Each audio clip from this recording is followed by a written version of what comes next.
There was no air conditioning at Camp Happy Hollow.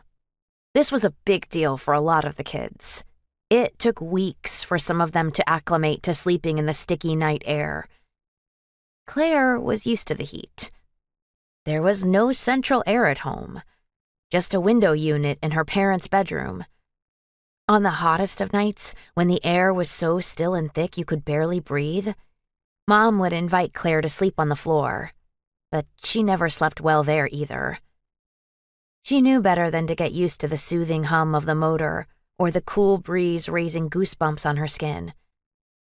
There was only so much money to go around, and when her parents had to choose between food and electricity, there was no telling how long it would be till the power got cut off. So tonight, it wasn't the heat keeping Claire up. It was Billie.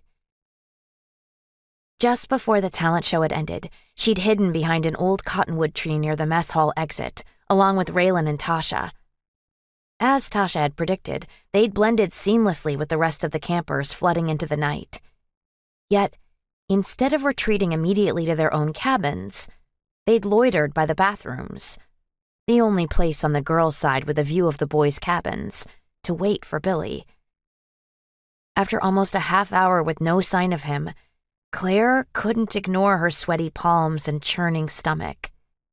If she didn't get safely to her bed without her counselor noticing, she was sure she'd throw up every spoonful of stolen ice cream.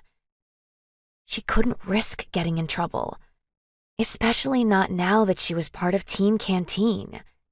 Everyone knew scholarship kids who caused problems were not invited to return. Lying flat on her back in the top bunk, sheet bunched at her feet, staring at the sagging rafters above, Claire couldn't stop thinking about Billie.